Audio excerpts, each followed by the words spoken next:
I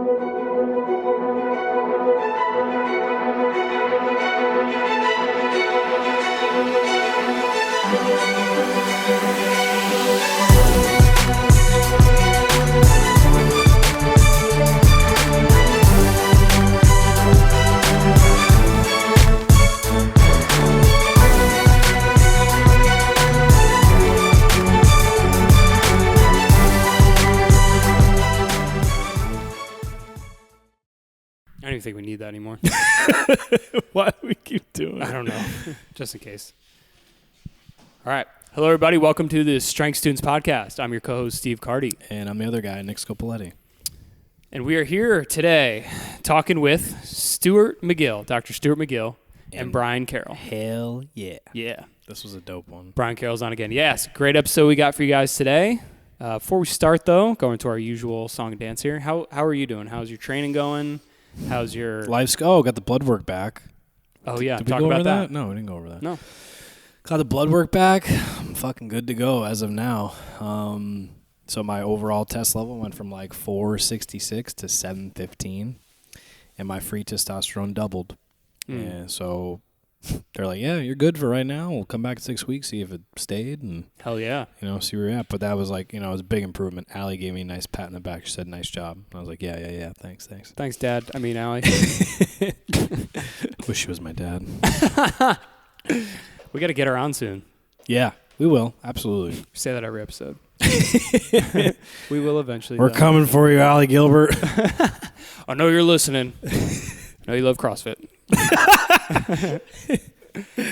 Yeah, training's going well for me too. Thanks for asking, as usual. Dude, I'm sorry. Fuck you. See you, Justin. You sure you don't want to make more noise in the background, or? Training's going well. Yeah, have the Trinity weightlifting meet coming up in. Let's see, when is that? We got a couple of weeks here. 19th. So yeah, I'm just doing that. Weightlifting is tough. A lot of volume. Had to take it down a little bit, which is legal, everybody. Could take down your volume if you need to. But yeah, my elbow started to hurt a little bit. And so I was kind of in the dumps about that. Yeah. But I was like, this is an easy fix here. Just tinker the volume. Take the volume. Yeah, I saw your stuff on the board, and I was like, this is the longest workout I've ever seen. I also used a voodoo band for the first time in a long time. That shit is magic. Yeah. I literally just wrapped my elbow as tight as I could, did a couple push-ups, did like a couple minutes of that, took the band off, and had zero pain. Yeah. It was awesome. A little compression. Quick announcements before we start here, guys. Make sure you subscribe to our YouTube channel. Do it. Go like us on Facebook. Do that. And follow us on Instagram. Also. And follow us to our cars as well. Every week. Every week. All of that stuff is at Strength Students Podcast, but maybe it won't be that soon. Who knows what that's going to be? No, it's changing. We don't know. It's changing. We're going to change everything. So be ready for Not that. everything. Just the name. Well, yeah. Right. And everything that has our name on it.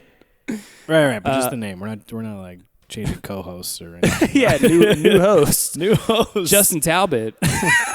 Just going to talk about EDM. Yeah. Weightlifting. It's going to be an EDM podcast. Make sure you also subscribe to our podcast on iTunes and Stitcher. We'd superly appreciate it if you give us a 5-star review. And leave us some comments. We would appreciate that. And then go check out our YouTube page. We have some other stuff on there other than our show and clips. We have a whole bunch of stuff on core training and squatting and tempos, strongman and stuff, all that strongman stuff. Yeah, go check it out. Great stuff on our YouTube page. So about time to slide into those DMs, send some news. So every week we send you guys some news. We send some big old fat news. What we think is relevant in the strength and conditioning world and stuff that's just going to help you guys. So what do you got for us this week, Nick? So we got it right off BackFit Pro, a.k.a. Stuart McGill, a.k.a. Dr. Stuart McGill's website. Dr. Stu McGill's website. For the episode, might as well. Also go to Brian Carroll's website, 1020 Life. I just want to plug his stuff as well. If you are a professional or you're not a professional and you want to learn how to program for yourself and learn weaknesses, I think his book is one of the best out there. Not just saying that because he's been on our podcast. I read that thing and I use it for myself. Anyways, so now to our send news. Dr. Stuart McGill, from his website, Yeah, as you guys know, if you don't know who he is, he's been doing studies for like 35 years on backs and core and all that stuff. This is his life. This is literally all he's done. This is his life's work, right? So one of the things was, he's tested a lot of weighted carries are big for firing up the core. Farmer's carries, a lot of suitcase carries, where you will be holding a kettlebell on one side or the other. Racked carries, like you rack the kettlebell on top of your chest, like you're going to press it. What he's found to be one of the most effective carries, again, to kind of fire up the grip, which fires up the core. The harder you squeeze everything, the harder you got to stabilize, is the bottoms-up kettlebell carry. This is an article right from his website. So if you picture bottoms-up kettlebell carry, it's the bottom part of the kettlebell up in the sky, and you're holding it by the grip, the handle of the kettlebell. He's found that in studies to fire up the core and do more than just a regular old carry. So those are one of the things he recommends, among other things that we'll get into when they talk about, on this episode, they're talking about their new book they have together called Gift of Injury. So that's the article. That's to send nudes. Check that out. That's good stuff. Bottoms up is good too. That bottoms up carry, if you've never tried it, real dope for your shoulder stability as well. That too, and scap stability. So everything. And even shoots across to the opposing hip he's found in studies. So, I mean, why not do it, right? Bottoms up. Bottom lip. All right, so we have Dr. Stuart McGill today and Brian Carroll. And, like Nick mentioned, they talk about, in our conversation, we talk a lot about their book. We talk a lot about the back, essentially, because Dr. Stu McGill, he's the back guy. And if you're wondering, and we do go over it in the show, but if you're wondering how these two guys, what do they have to do with each other? Essentially, Brian Carroll, super successful powerlifter, really fucked his back up during his career. Sacrum almost split. Yeah. And they'll go into that a little more in the episode. But he essentially destroyed his back. Every doctor told him that he was done, no more powerlifting, no more weightlifting. And he went to Dr. Stuart McGill, who is like the back guy, the back expert, who everyone goes to. Absolutely. For backs. Went to him, and he fixed them up, man. And Dr. Stu McGill goes over what they talk about in their book, and they also went over kind of the protocol they went over with Brian to rehab him. So if you're someone who has back pain, which is probably 99% of you listening to this right now, or if you've had a back injury, definitely want to pay close attention to Dr. Stu McGill and Brian Carroll, who are coming up next. You only get one spine. And one life. That got dark. Yeah. All right. Real fast. Here's Dr. Stuart McGill and Brian Carroll. Want more of the Strength Students podcast? Go check us out on Instagram, Facebook, and Twitter. Also, make sure you leave us a 5-star review on iTunes and on Stitcher. Stitcher, I just met her. Hello and welcome to the Strength Students podcast. I am one of your hosts, Nick Scopoletti. I'm your other co-host, Steve Carty. And today, our guests, we got two guests. We have powerlifter Brian Carroll and Dr. Stuart McGill. Welcome, guys. We're really happy to have you here. Morning, Thank you so much. Yeah, we're glad to be here. Absolutely. So today, you guys recently just came out with a book, Gift of Injury, and we'll get into that a little bit later. But right now, just for our audience, Brian, you've been on before, so we're going to start with Dr. McGill. Just tell the audience who you are, your title, and what you're currently doing. Well, I have just recently retired, so I guess my title is Professor Emeritus. I was a professor for 32 years. Congratulations, man. Yeah, congrats. But, professors never really retire. That's the joke, I suppose. But we worked to investigate how the spine worked, how it became injured, and how to best rehabilitate it, and then finally pull performance out of this thing we called the back. Gotcha. And Brian, for our audience, just go through who you are. I know we've had you on before, but just recap of your accomplishments in the powerlifting world and what happened with you. Okay. I've been powerlifting pretty much since high school. Did that for a bit, did a little bit of bodybuilding, and then really got serious about powerlifting in 2002 and started competing in full meets. The guy that got me, Skip Sylvester, got me bodybuilding. He had me try a powerlifting meet, and I've been hooked ever since. I've got best lifts of 1,030 squat at 220, a 633 bench, 755 deadlift, 2376 total, which at the time was tied for number one in the world, but that was a long time ago. That was 2006.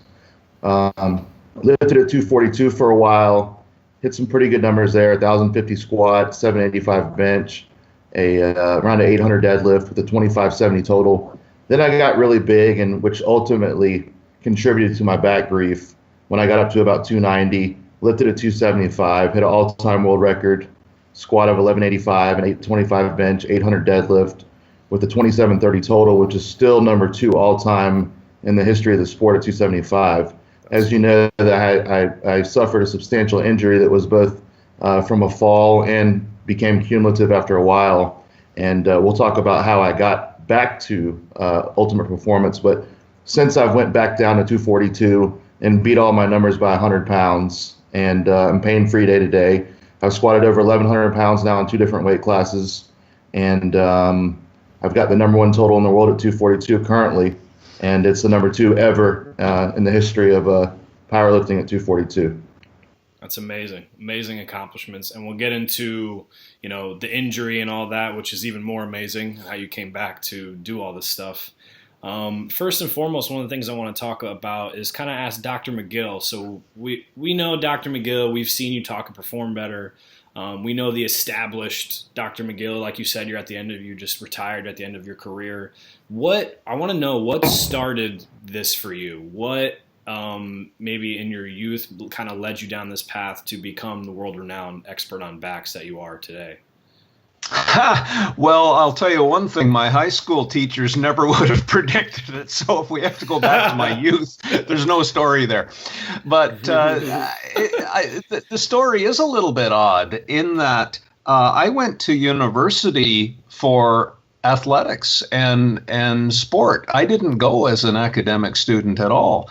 And there were some key professors that I met there that turned me on to the academic side of it. And so that was my undergrad. For my master's, I applied in biomechanics, and I chose the University of Ottawa simply because at that time I'd forgotten about playing football and hockey, and I was into road cycling, believe it or not. And up in the French Gatineau of Quebec was a wonderful cycling area. But then I ended up playing hockey with the professor's hockey team for the University of Ottawa, and we played the University of Waterloo. And I met a professor there who was just starting spine biomechanics, and he said, come down and visit my lab. And I did, and that's how I ended up doing a PhD in spine biomechanics, which obviously I was trained as a scientist. But quite early, I'd be asked to go to different neurology or orthopedic meetings and around the back. And the docs would say, that's interesting what you've just shown us about back function. Would you see a patient with us? Because we see some relevance here. And I say, well, no, I'm not trained to see patients. And they said, well, don't worry, we'll be with you. And that's how it all started. And I realized that with our training, we would look far beyond what a typical medically trained doctor would look at, the mechanics, the function, the neurology, the anatomy, etc. And that's how we ended up seeing patients. And I guess since that time, we've ended up specializing in very disabled backs at one end of the spectrum, and then elite performers at the other. And as you know, it's been a lot of fun to study and then work with, and then the whole personal part of so many of these athletes become friends, as in the case of Brian and I, and to take them through to world-class performance, Olympic medals, pretty much every professional sport. It's been a lot of fun. And along the way, as you both know, there's a lot of mythology out there.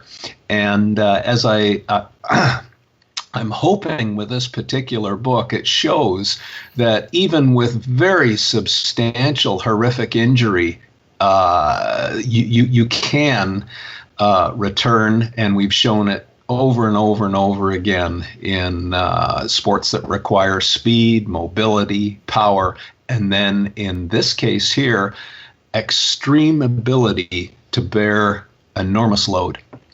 Right, and that's perfect segue into what I wanted to ask next was, so the book Gift of Injury has come out.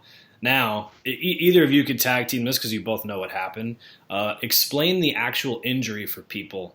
It's pretty substantial, and even reading the book, even though I knew the story already, I still read it and was like, wow, almost in disbelief on how bad the back was and how you came back to perform. So either of you can take this question. Why don't you start, Stu, with the correct terminology with how you how I really messed it up. I did such a good job. Okay, I actually have some orthopedic models to describe this. So it was injury upon injury. Brian split his sacrum front to back. Well, I don't have a split sacrum, but I do have a split in the end plate of L4 here. So if you can look down from the top, when I squeeze this spine, you'll see the end plate open up and then the nucleus squirt through the middle. So that's a split from front to back. He'd split his side to side with compression. So in this model now, and all of these models, by the way, are built by Dynamic Disc Designs, who create very biofidelic models of the damage and processes that we document. So I'm going to pull the plug out of this vertebra now. Now, the nucleus gel has been dyed blue. Do you see when I squeeze how that works out of the disc through the fracture up into the vertebral body? Now the next level was because the sacrum was split and L5 was then crushed. And we show MRIs of this in the book.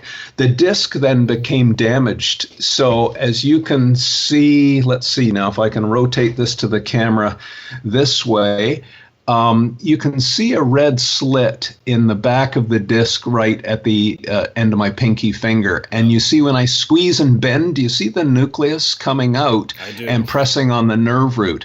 And this was the mechanism caused by bending. Now, subsequent to the original damage that was then trapping the nerve root and going down into Brian's buttocks and legs. But when we create a thrust line straight down through the spine, and then when I squeeze, you'll see that the collagen delamination and tear actually closes and nothing comes out. In other words, you have to bend to create the hydraulic pressure to move through.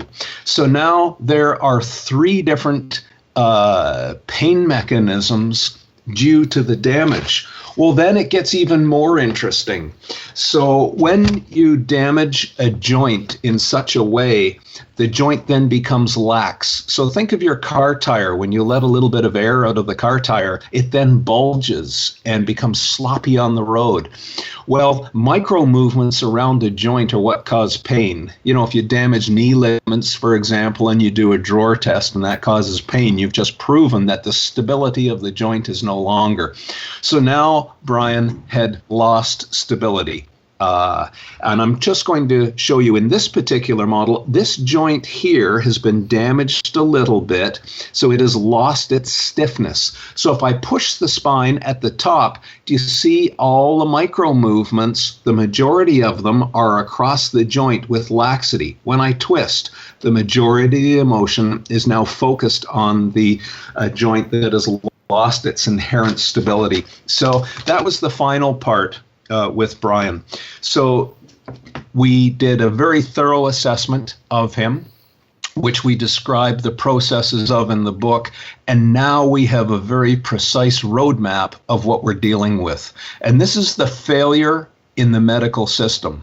There was nowhere in the medical system that took Brian, documented the pain triggers, linked them to the damage so they could understand the mechanism, so they had nothing to guide them to specifically target the therapies.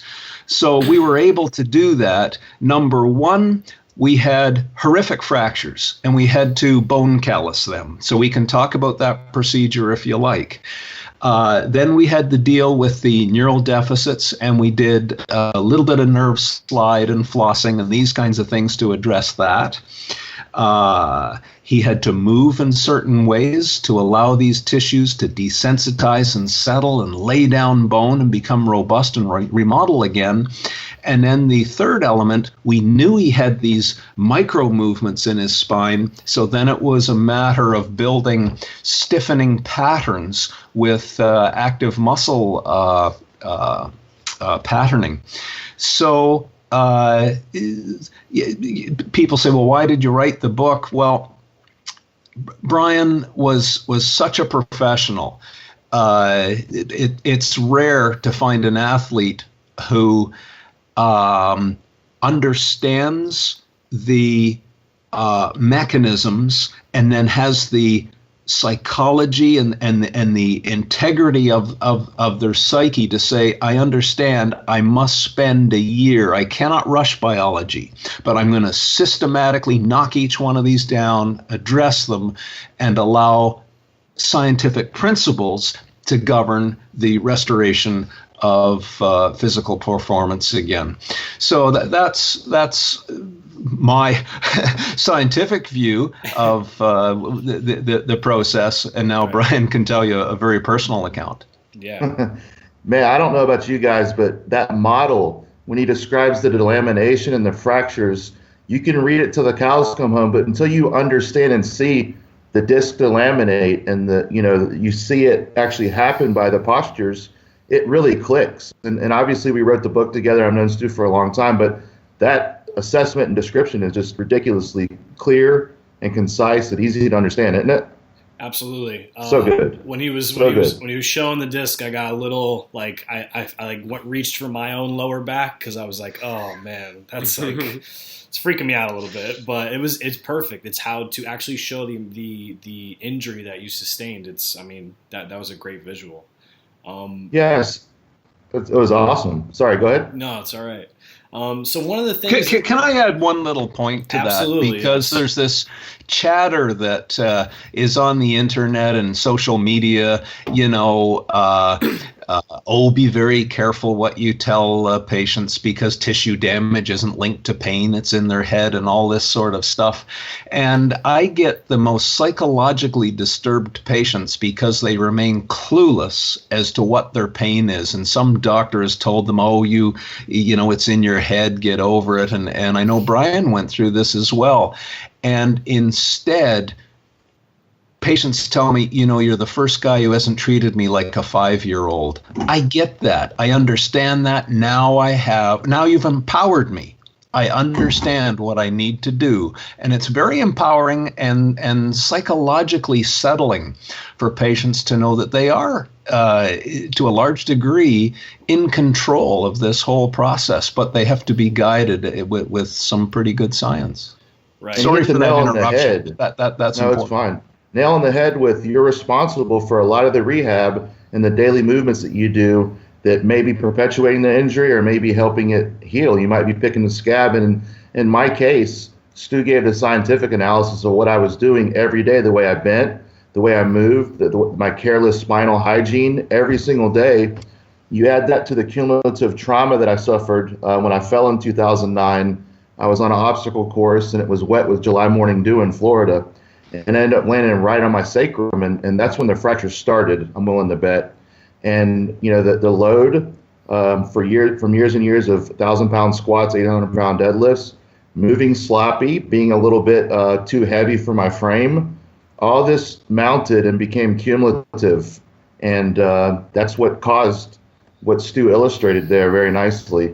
And a lot of it was just me not taking proper phases of training, which I hammer home and in my philosophy and Stu and I's book about, having phases of training and not everything can be a blast where you're pushing hard. I was reckless and dumb with a lot of things I did. And when I came to Stu I knew that I had to start over. I knew what I was doing got me very strong, but it also got me crippled. So when I walked into his lab in May of 2013, I dropped every bit of ego that helped me achieve all of the lifts that I'd done and the accomplishments I'd had over the years. I started over, and I talk about this as a beginner, and I knew nothing. So everything he told me, thank you, understand, will do. And I think that's a big part of why people do not become pain-free or never return back to performance. Their ego's too big. They think, okay, well, I squat 800 pounds. I'll just scale back to 315 or 405 and let it heal. And that's not the way it works. That's still a very substantial load. Right. We're not even talking about your spinal hygiene day to day, that you're probably screwing up and perpetuating the injury and picking the scab. And you know, you may train 10 or 12 hours a week, but there's 168 hours in a week. What are you doing that 150 hours a week that you're not in the gym? That really carries over, good or bad, for you. That's what I always tell clients. I always tell them that, like, you come here for an hour once or twice a week, but like, what's the rest of your week look like? You sleeping? How much food did you eat today? Like, what recovery? What are you doing to recover from these bouts of exercise, whether they be intense or whatever you're doing in the gym? You know. What was that, Stu? Well, I was just going to make a point from what Brian was saying, and that is that pain and injury corrupts your neural patterning, and there's inhibition that takes place of certain muscles and facilitation of others. And to just simply dial back the weight a little bit on now corrupted strength patterns are really an impediment for many athletes in their return. And I see, you know, these people suggesting corrective exercises. It's not that easy. You've got to know what you're doing to assign appropriate corrective patterns that are specifically addressing what you've quantified as being corrupted. Right. Anyway, so when Brian says he went back to ground one, you know, I want people to realize here was a world champion athlete, but again, the pain being so corrupting of his athleticism, it required him to go back to ground zero. And that's what makes champions champions, that ability to focus, refocus, and start over and build it all back up again as he did. Absolutely. One of the things, like you just brought up, was doing just endless corrective exercises that are not they're not dictated toward the person you're working with, just putting them through whatever corrective it may be. And one of the things I definitely wanted to cover today, because this is such a hot topic now, Brian talks about it in 1020 Life as well, is foam rolling and stretching and things like that. People think, oh, my back hurts, my hips are tight, I just need to stretch. Or, you know, clients or some people say, I just need to stretch. If you can shed some light on foam rolling and stretching, in particular, one of the things in the book that was very eye-opening was that the study you did where working hip mobility didn't actually transfer to hip mobility in the sporting activity. That is one of those things that was like, boom, kind of in my face in the book. So if either of you could shed light on that, that would be go ahead. That's Stu's section. He nails it really good. he kills it. It's perfect. I know. For real. I read it and I was like, okay, all right. That's something, you know, you see people just endlessly stretching and yanking on their joints, but my back still hurts, you know? Mm-hmm. So things like that, if you could just cover, Dr. McGill, that would be awesome. Well, as you know, there's never an absolute answer that's universal for all athletes. So we use logic and assessment of the individual to converge on the answer. So can I discuss stretching first? Because that's very different from foam rolling. Absolutely. Okay. Well, despite what many people think, great athletes are tuned, elastic linkages, machines, if you want to think of it that way. So a thrower uses tuned elasticity, one across the chest, beautiful tuned elasticity in the hand, elasticity across the hips and core, and then they store and recover and unleash that elasticity. A golfer would be another example. But when you get to the polar opposite of that, you look at a power lifter, for example, they have very tightly tuned stiffness, and it's a great mistake to stretch out the hamstrings and the back and whatnot when, as a lifter is setting up into that lifter's wedge, from which they turn themselves into a jack, and they jack the spine up using the hips. You to unleash the power from the most powerful muscles, they have to pull on something substantial. In lifting, you want to turn your spine into a core of iron. So, I can take another example as well with some of the great leapers that I've worked with in the NBA, for example. People think these great dunkers have, loose hamstrings? No, they're quite tight. They have to be, because it's the spring that they bounce off to fly through the air. So you have to be very careful in your decision of why you're going to stretch, and is it enhancing or ruining athletic performance. But then we get to pain and people think, oh, I feel tight hamstrings, I should stretch them. More than half the time they have tight nerves that they are perceiving as tight muscle. So there's a little bit of a start on stretching. Be sure that you want the range of motion, number one. I'll give you another example too. Overuse in certain sports causes facilitation and inhibition. Let's take the average sprinter. And as you know, to really enhance the top end of sprint speed, it isn't more extensor work and more squats and whatnot. Almost always, it's bringing the recovery leg through faster. So it's more hip flexion, explosive power training. So muscles like the psoas become very strong and active, but the stronger that psoas becomes, the more inhibition takes place in the gluteal muscles. So you can strengthen the gluteals, but if you can stretch the psoas, it seems almost counterintuitive. There might be the time, yes, I do want to stretch psoas to get more neural drive to the glutes for that sprinter. So that would unleash final speed. So there, I've given you two different examples, two different answers. But then you mentioned hip mobility. Hip mobility is primarily determined by anatomy, and different gene pools around the world have different rates of orthopedic disease. For example, the highest rate of hip dysplasia is in Poland, because anatomically the hip socket is the shallowest, so the hip can fall out. They create terrific deep squats with no hip impingement, and the power production out of the whole of that very shallow hip socket is enormous. But now you take a lifter, say, who has genes from the highest rate of FAI in the world. Those regions are in Normandy, France, Ireland, and Scotland. In other words, the Celtic nations. Not every Celt has a deep hip socket. Not every Pole is a shallow. Of course, you do a hip assessment to figure it out. But I'm just giving you why orthopedic disease incidence is linked to athletic performance. So then when we take the deep hip socket and have the person squat, the femur comes around and collides with the front of the hip joint, and they get FAI and hip capsule pain and whatnot. And then when you measure the power production out of the hole, it's not very good. It's awful, actually. And so their power production is all in the top half of the squat. Beautiful standing strength and stability, etc. So now, knowing this, A, you can reduce the risk of injury. B, you're starting to understand how you're going to tune that athlete. Maybe you want to take a wide stance sumo. You determine their foot width and all of these things. So and that idea of I did talk about stretching and how it changes movement patterns, or no?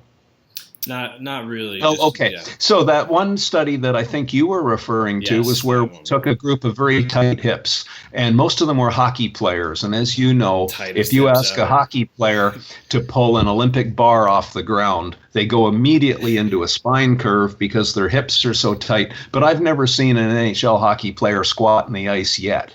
It doesn't happen. Right. They don't need that kind of hip mobility. But nonetheless, we did some very scientific three-dimensional stretching of muscle, fascia, neural tissues, joint capsules. And the PhD student at the time, Janice Moorside, was a very sophisticated physical therapist.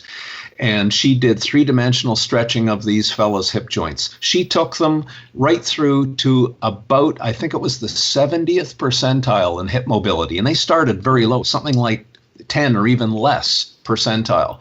So she was magnificent in restoring hip mobility. But she measured their movement patterns before the study. And then she measured their movement patterns after the study. Even though she was so successful in giving them all this newfound hip mobility, it didn't change the way they moved. So if you are doing stretching as a corrective exercise, thinking you're going to create better movement in a person, I think you're going to be a little bit disappointed.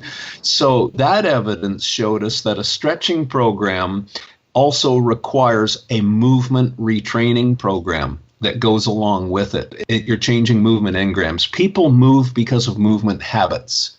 And as I said, pain corrupts those habits as well. So you've got to think this through, measure it, and create a logical progression.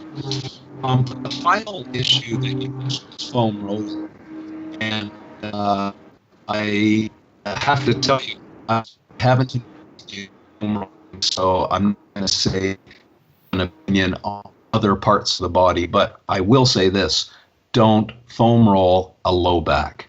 To put full body weight on every spinous process creates full body weight shear on that vertebra, and most athletes need no micro movements in the spine. If you want to create micro movements, then go ahead and foam roll it. I would much rather see a well-trained manual therapist with good hands, that if the person feels they need to foam roll their low back, let that manual therapist, who now is guided by some intelligence and logic, to know precisely what to target in that person's back. And not a general massage necessarily where you release everything, but be very strategic. Keep what is needed for stability and unleash, say, a stuck quadratus lumborum or whatever it happens to be. So that the skill of the therapist always trumps an ignorant foam roller.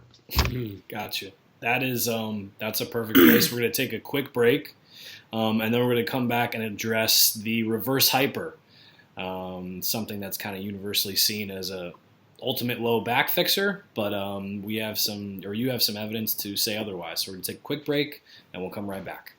Want more of the Strength Students podcast? Go check us out on Instagram, Facebook, and Twitter. Also, make sure you leave us a 5-star review on iTunes and on Stitcher. Stitcher, I just met her. Welcome back. We're going to start off the second half here talking about the reverse hyper machine. Invented by Louis Simmons out of Westside Barbell, kind of universally known as, this is the machine you use to fix your low back. You hear guys like Joe Rogan talk about it, and it being invented by Louis Simmons, people think, oh, very smart guy, credible source. Explain why this exercise could either be, a lifesaver or your undoing. I guess we'll start with Brian. So if you could, because you used this quite a bit in your powerlifting career. Yeah, even before I really had a serious back injury or it started flaring up on me, I would use it in the past, and I never really seemed to get much out of it. It actually made my back feel uncomfortable. And keep in mind, this is a long time before I started having really bad symptoms. So, of course, when my back started to flare up on me and I started to have issues, the common knowledge between powerlifters, unfortunately, to much of our demise, was, is wrong. So I was under the impression that I just needed to start doing reverse hypers before and after every training session, and I was doing them very heavy. I was swinging really hard, and And what I would notice is I would feel a little bit better, but as soon as I got off of the machine, about 20 minutes later, my back would feel worse than ever. And this was the same thing with a weighted sit-up and a leg raise or any kind of abdominal movement or core movement that caused me that I was in a lot of flexion while doing. And after a while, I stopped doing them, and my pain started to go away. Now, we talk about in the book that reverse hyper has helped a lot of people. I'm not sure how much it's helped people with herniated discs, and Stu could talk about this a little bit more thoroughly than I could. But for some people, it's going to be a great tool. Every exercise is a tool. One tool could be an athlete's difference in an athlete getting a world record and not. Also, a tool that's added in incorrectly could also mean the difference between being available to compete and do well or retirement. That exercise pushing them towards retirement and hurting them. But I think Stu could give you a little bit of science behind why that might not be for everybody. Absolutely. Well, it's clear that there are all sorts of pain mechanisms associated with back pain, and it's a matter of choosing the right tool for the right task. I've seen a lot of powerlifters over the years, and they're usually the ones who've been unsuccessful with the reverse hyper. Have I dropped out again? No, you're good. I'm saying me. That was me. One of the first questions you asked me, hey, Brian, are you doing reverse hypers for back rehab right now? And I said, no, they actually cause me pain. And you're like, good. Right. Well, again, a lot of lifters will come and they feel very inadequate. What's wrong with them? Because the reverse hyper is making them worse. And I'm saying, well, that's just the way, that's the nature of your back injury. But having said that, there are some who say, I want to keep doing it. And then we coach them, because here's the interesting thing. To really get good benefit from the reverse hyper, they have to have really good mechanics. So if they have poor mechanics, it's probably not the best rehabilitation tool. But to start that off, instead of laying the chest across the table part or bench part of the reverse hyper, get right up on the elbows, very chest proud, grip hard, screw the arms around using heavy lats to really lock the back, and then allow the unleashing of the hips and try and confine the motion to the hip joint. That will give the highest training capacity for that athlete's rehab. But generally speaking, we wouldn't go there. We would use other tools, because I'm the back guy, and so my job is to spare the back and understand the mechanism and address, first of all, conserving that mechanism and trying to be as clever as we can in building tolerable training capacity. Awesome. Just if we could take a couple of steps back here, just to kind of paint a picture of why, I guess, as far as the reverse hyper machine, why that became such this is going to fix everyone's back. Like, what is it about doing reverse hypers on the reverse hyper that started to band everyone around doing the reverse hyper in order to fix your back? I hit on that earlier, and we talked about how, and Stu can give you the exact science on it, but the stretching benefit for the lower back only lasts about 20 minutes on average, right, Stu? 20 minutes due to the stretch? Well, typically when an athlete triggers the stretch reflex in their back, they get, it's different timing in different people, of course, but on average, maybe 15 or 20 minutes of analgesia. But all they're getting is the stretch reflex. They're not really addressing the underlying tissue damage. And this idea you're pumping blood to the area doesn't really hold scientific truth. Okay. Interesting. So they feel better for a little bit, and right. they think they're creating capacity, and then it tightens up on them, and really they're actually, in many cases, perpetuating the injury. That was literally exactly what happened to me. I did the reverse hyper for the first time ever, light, but still, my tailbone, my glutes, I went, wow, it feels really good. The next day I woke up, my hip was killing me, and I was like, what happened here? Now, interestingly, did you assess that hip perceived pain enough to know, was it the hip joint, the sciatic nerve that is right behind the hip capsule? What was the mechanism causing you to perceive the discomfort there? Or was it just you needed a little bit of gluteal activation and it was muscular pain? See, if you knew that, you would be logically guided as to what to do and not do. Right. That's you'd have a field day with me. I've had some actually some psoas and some low back stuff that's popped up over the last few years. But I remember getting off the reverse hyper and the next day, it almost felt like kind of like FIA, like my right hip was. It felt like it was shifted to the front a little bit, like it was a little bit of an impingement almost. I do lack some hip flexion. I know that. By FMS standards, if you did me, my straight leg raise is pretty terrible, but everything else is okay. So I think maybe that had something to do with it, and me not being able to actually just control flexion extension of the spine, and I just threw myself into a machine that forced me into those ranges that I didn't own. So do you think that's possibly what happened, or? I can't speculate because I haven't assessed you, but if I assessed you, I think we could get there. But we can go through any exercise you like. We can go through a kettlebell swing. We can go through anything. And the first question we ask, is this the best tool?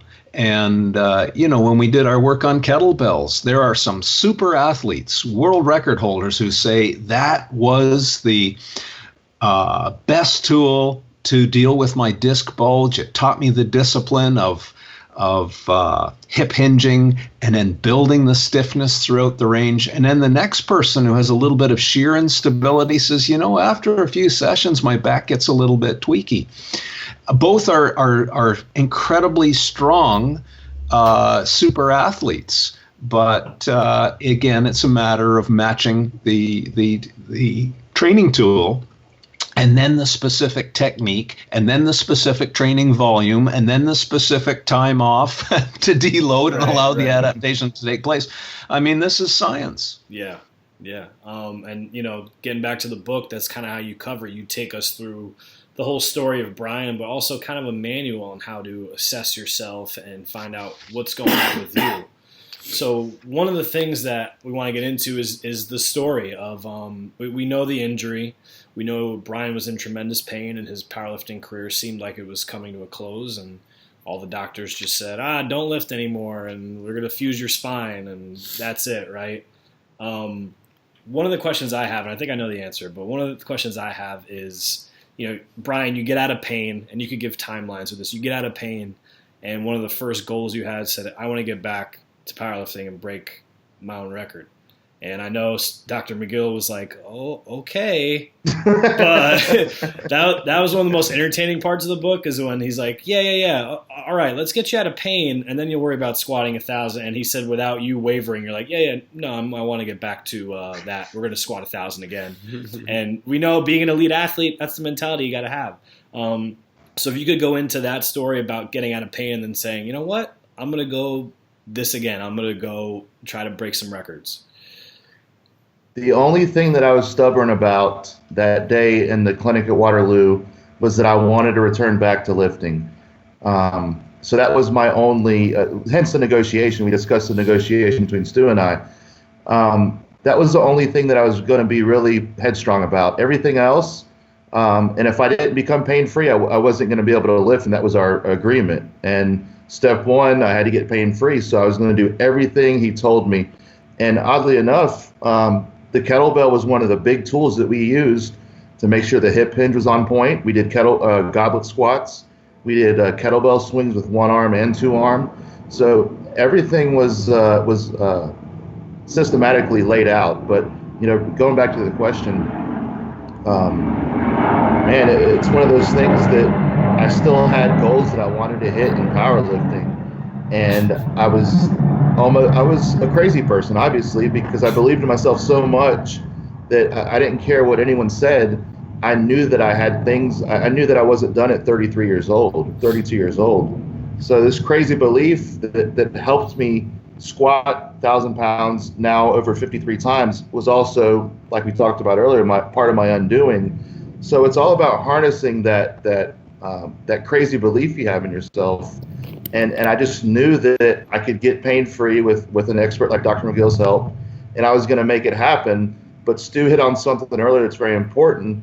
I was patient with it. Now, perfect with it, I'll admit that openly, and we discussed that book in section 3. But I did have a year plan that I followed to the T, and it definitely took a lot of patience and effort in areas that I wasn't used to. But the crazy belief is where it came from, and the faith. Got you. And, you should talk to my wife and tell her to listen to me. She says, "Why did you listen to him?" She's got to listen to this then, man. Make sure she downloads it and leaves a 5-star review. Oh yeah, there you go. So one of the final questions I have for you guys, I want to get to 2, but we'll see. This one is basically, what makes this book so unique, and why does anyone that trains athletes, why do they need to have this book in their library, their strength library? Well, there's a few reasons. A lot of people experience back pain. Just about every lifter and athlete that I've met, I've worked with, that I've lifted alongside has had back pain, some severe, some not so severe. And this is a story of Stu and I collaborating together.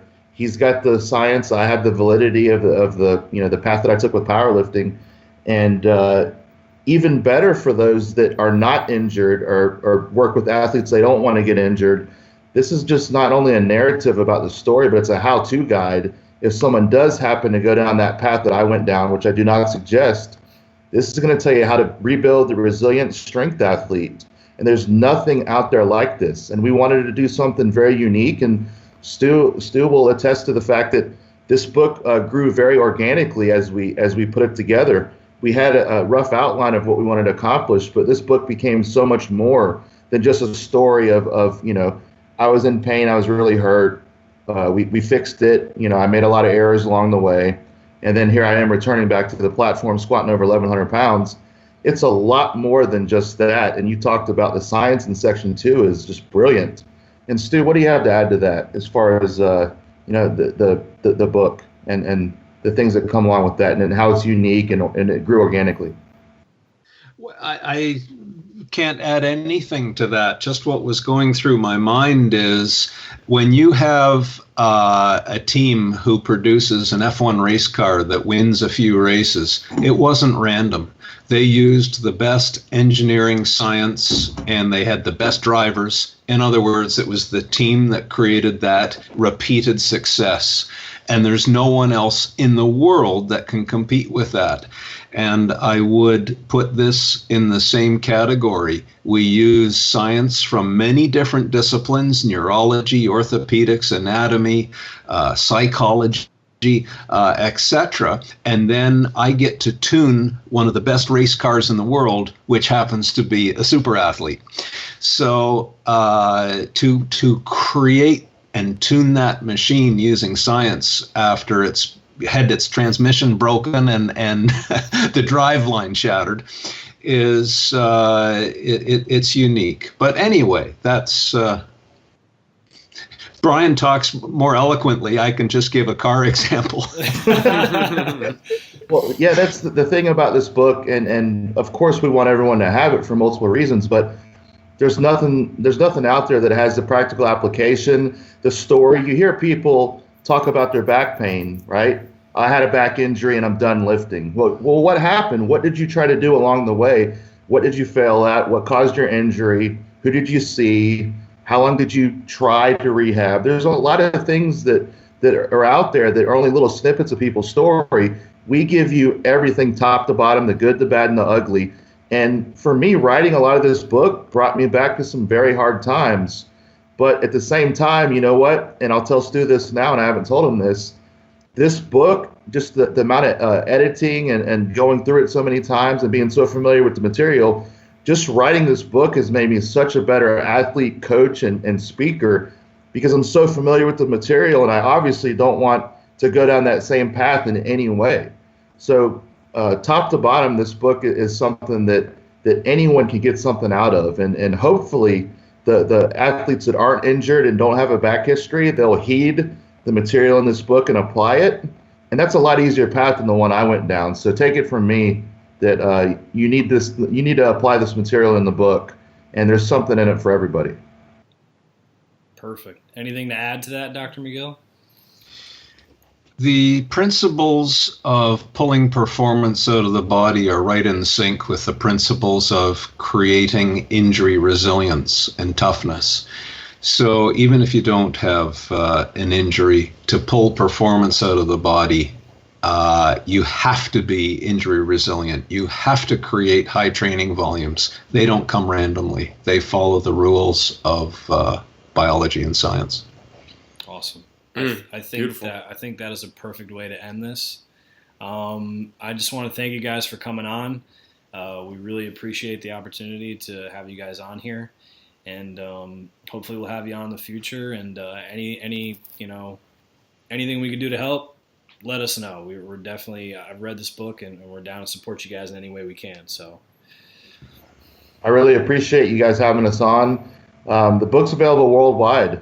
Well, you can get it from backfitpro.com, powerxstrength.com, amazon.com, amazon.ca. There's a place that you can get the book no matter where you live in the world. And again, this isn't just about a rehab book. This is a book, like Stu said, that covers everything from top to bottom about pulling ultimate performance out of the strength athlete. And don't think it's just for the power lifter. Anyone that plays with a barbell, that coaches people that coaches athletes, should keep an eye out for this book and give it a shot, because there's going to be pieces in it for everybody. Awesome. Yeah, plug your, also, where can guys find you? Plug websites. I know you just gave a few websites, but plug your Instagram, Facebook, where everyone could find you guys if they're interested in more info on you two in particular. Yeah, powerxstrength.com is the home of 1020 Life and the Gift of Injury. I have many athletes that utilize the principles that we outline in Gift of Injury and 1020 Life. And they're, just like the book is basically a case study of my rehab, I have a bunch of case studies with the strength training methodologies that I've put together over the years, and with Stu's science and everything that we talked about that's been hard won. I've got a pretty good list of athletes over there, and you can find me on Instagram, Brian Carroll 81. Same with Facebook, Brian Carroll 81. And Stu, you've got a great website you just redid recently, backfitpro.com. Yep, that's. I'm not I don't even know how to sign on to most social media. So. So Follow Stu at backfitpro on Instagram. I was just about to plug Great his. website. I follow you, Dr. McGill, so I'll plug your Instagram for you. Well, my daughter runs that, so I don't put on junk. If there's good content, I'll say, sweetie, would you put on this content? Okay. And then after that, I don't. But it's all, anything I would put up would be pure content. I don't. Right. Yeah. No selfies, Dr. McGill. People aren't interested. You never know, man. There could be a market for that. But yeah, so that's pretty much it, guys. Thank you, and we will talk to you in the future. All right. Thank you very much for the support in this project and the friendship, guys. Absolutely.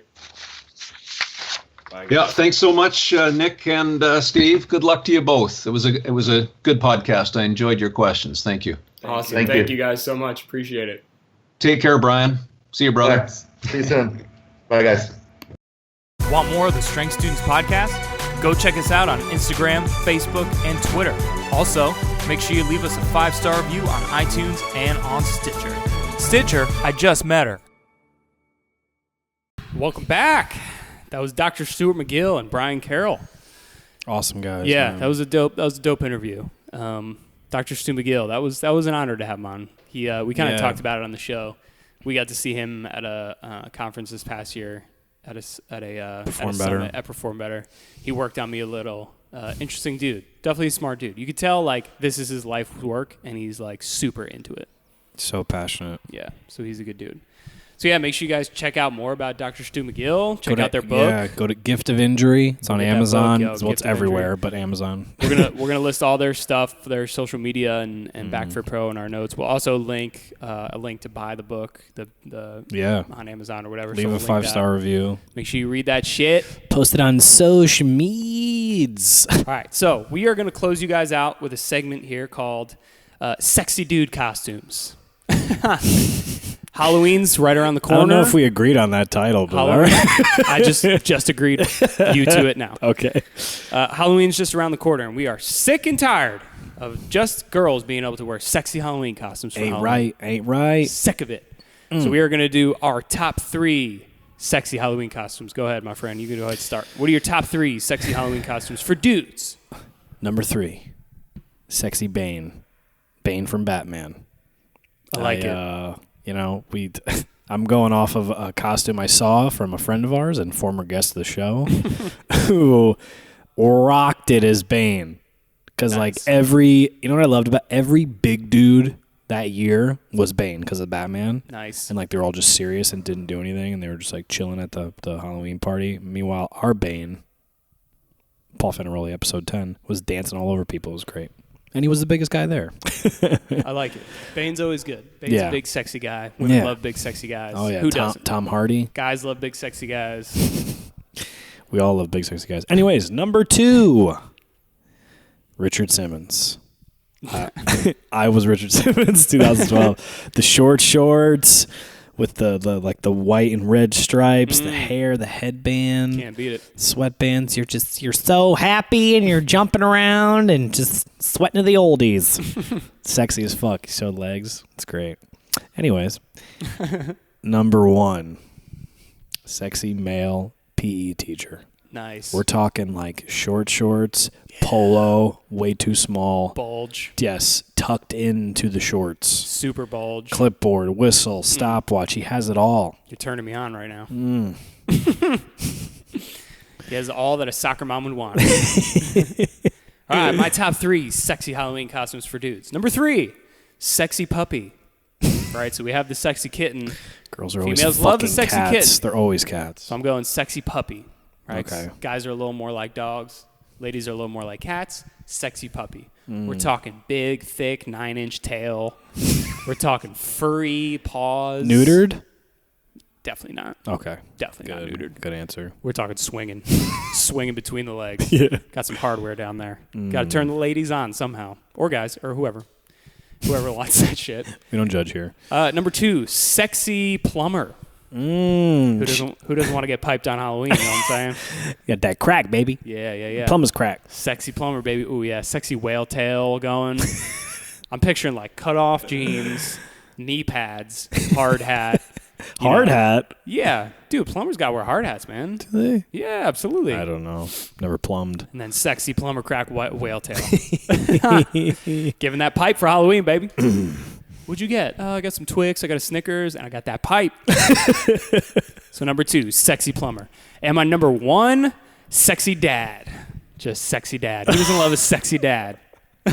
Like a silver fox. Oh, we're talking silver fox hair. Slick back hair. Cigar. Dad martini. Bod. Yeah. Khakis that just fit. Kind of well pleated. Briefcase. Girls go crazy for that shit, man. Yeah, your dad's so cute. How many times I've heard my dad's cute? Oh, my God. I'm like, come on. Yeah. What about me? Dude. Ladies love dads, yo. Yeah. So those are our top 3 sexy Halloween costumes for guys. So dudes, hey, man, if you're looking for a Halloween costume last minute, those are some ideas for you. Really get the ladies going. Rev some engines. Richard Simmons is a killer from personal experience. That's when true love happens on Halloween night. Look it up. Tomb Raider. So that's going to wrap it up for this episode, guys. Thank you again to Stu McGill and Brian Carroll for coming on again. That was a dope episode. Thank you, guys. We're going to plug all their stuff. Absolutely. Thank you, everybody. We are super appreciative of all of our listeners. Thank you, guys, for continuing to make this show go. listens, views, comments, reviews, 5 stars, reviews, listens, all that stuff. All that stuff helps us out, man. The money you send in us to help us eat. And we appreciate it all. Thank you guys so much. I want to thank our sponsor, Manchester Guitar Center. Oh, they're back sponsor. now? Yeah, they're back. They're back? Okay. Unofficial sponsor. All right. Make sure you go like us, follow us, subscribe to us on Facebook, Instagram, and YouTube. And then go ahead and subscribe to us on iTunes and Stitcher. Leave us a 5-star review and a comment. That'd be awesome. And we'll see you next episode. Thank you to all of our listeners. Thank you to our guests. And we'll see you next time. Peace. Deuces. I'm going to just leave it at that.